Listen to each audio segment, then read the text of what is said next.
અને એમાં તો આપણે હતા હતા તો માયિક વસ્તુ મેળવવા માટે ગુરુ પાસે જવાનું નથી, માયાની કોઈ વસ્તુની માંગણી કરવાની નથી, આધ્યાત્મિક માંગણી. હું કોણ છું? ક્યાંથી આવ્યો અને મારે ક્યાં જવાનું? કહાં સે આયા, કહાં જાયેગા, કોઈ જ કરો અપને ઘર કી. સદગુરુ મળે તો જ આની શાન સમજાવે, પૂરી જાય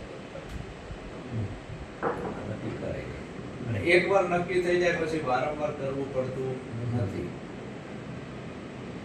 આ લોકો રોજ ધ્યાનમાં બેસીને ગોતે છે, શી ખબર કોને ગોતતા હશે.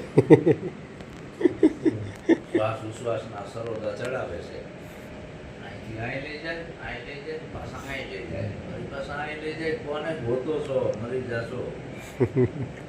આ કાંચીના બળદિયા જેવી મહેનત છે, આમાં તારું કાંઈ નહીં વળે. પરમાત્મા નાભીમાંય નથી બેઠો, હૃદયમાં અંદર ઉપરય નથી, ભ્રુકુટીમાંય નથી, બ્રહ્મરંધમાંય નથી. તો જાય આટાના ટોકીશ, તારા સિવાય બીજો કોઈ નથી. એટલે આમાં ભૂલો પડી ગયો છે.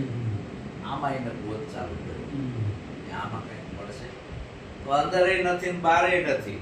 ઘણા બહાર દોટ મૂકી છે, બ્રહ્માંડ, ડેરામાં, ડુંગરામાં, ગુફામાં, આશ્રમોમાં, જંગલમાં, ચાર ધામની યાત્રામાં, એમાં ઘણા આમાં દોટ મૂકી છે. રેચક, પૂરક, કુંભક બધા ચક્રોનું છેદન કરવામાં રહ્યા, કોઈ પ્રાણવાયુને રોકવામાં રહ્યા, કોઈ પ્રાણવાયુનો જથ્થો અહીં ભેગો કરીને આમ ઠૂંઠ જેવા થઈને બેસી ગયા.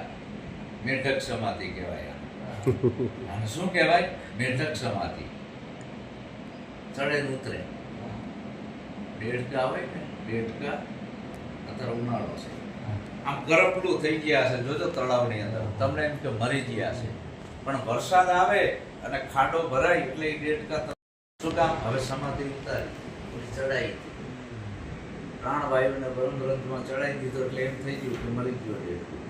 એમ આને એમ એવું લાગ્યું કે હું હવે પૂર્ણ પદને પામી ગયો. નહીં, એ તો ખાલી પ્રાણવાયુનો જથ્થો તે ભેગો કર્યો છે. આને સમાધિ ના કહેવાય, પાછી ઉતરવાની. કોઈ 6 મહિનાની ચડાવે, કોઈ 12 મહિનાની ચડાવે, કોઈ 3 વર્ષની, અરે હું તો કહું કોઈ 5 વર્ષની ચડાવે. હાલો, મૂળ તો બહાર તો નીકળવું પડશે. પાછી ઉતરી તો ઉતરે ચડે સમાધિ કહેવાય નહીં, એને ઉપાધિ કહેવાય. એટલે ઘણા આની પાસે પડી ગયા છે, ઘણા બાયડી છોકરા છોડી દીધા, ઘણા જંગલમાં જતા રહ્યા. પંચ ધૂણિત આપે છે. અહીં જીવન સાહેબ ના પાડે છે, જપ કર, તપ કર, કોટી યજ્ઞ કર, કાશી જઈને ભલે કરવા મુક્તિ નહીં.